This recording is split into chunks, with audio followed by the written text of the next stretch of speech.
Selamat hari Rabu, saudaraku terkasih. Mari kita terlebih dahulu merenungkan firman Tuhan sebelum kita beraktivitas. Kita berdoa. Damai sejahtera dari Allah Bapa yang melampaui segala akal budi manusia, kiranya memelihara hati dan pikiranmu di dalam Kristus Yesus Tuhan kita. Amin.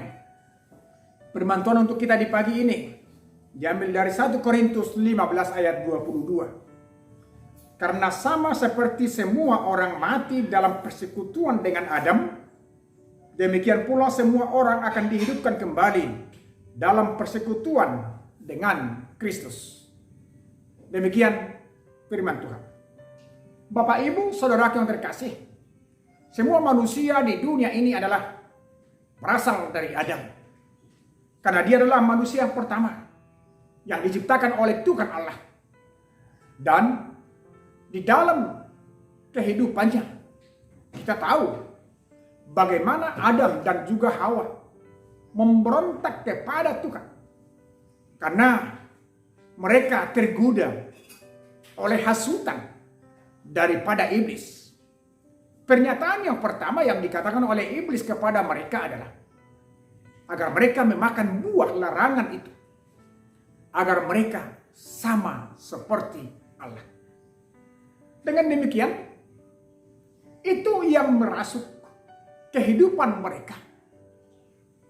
Mereka telah diberikan perintah agar mereka tidak memakan, bahkan memegang pun tidak boleh, yaitu buah pohon yang ada di tengah daripada Eden itu.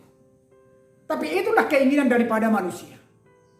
Ketika dikatakan dia agar sama seperti Allah, hidupnya terarah kepada sikap untuk meninggikan diri. Itulah yang membuat manusia itu jatuh ke dalam dosa.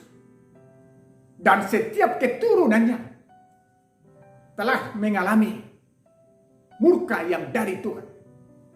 Upah dosa itu adalah maut, yaitu kematian. Kematian secara badani.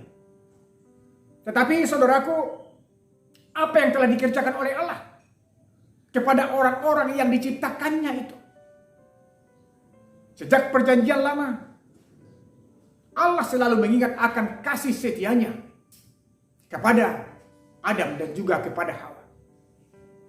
Dia menjanjikan akan adanya seorang penolong yang akan memindahkan kehidupan manusia itu dari dosa kepada kemurahan Allah, kepada kehidupan di dalam Allah. Dengan demikian, akibat Adam, manusia semua telah berdosa.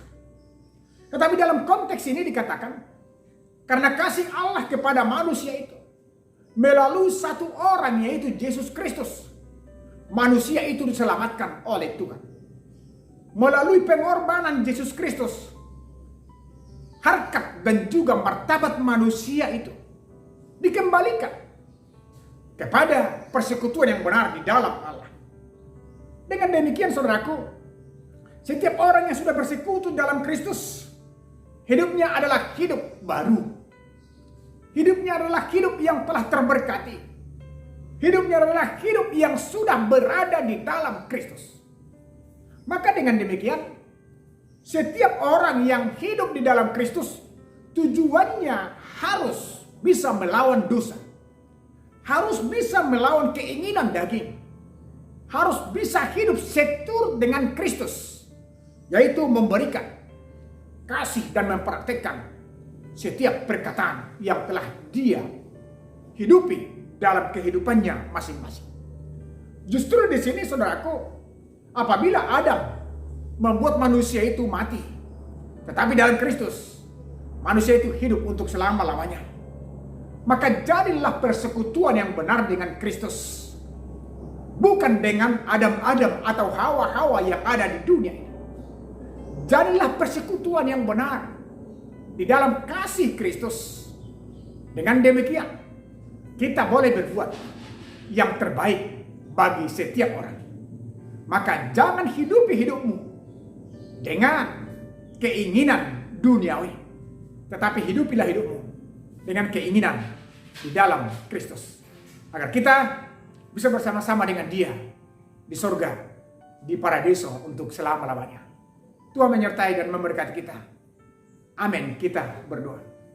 Allah Bapa di surga, terima kasih Bapa. Engkau telah memberikan kepada kami kehidupan yang baru di dalam Kristus. Kiranya hidup kami hanya terarah kepada Dia, agar pola hidup kami, tingkah kami Tuhan, selalu menyatakan kebenaran-Mu.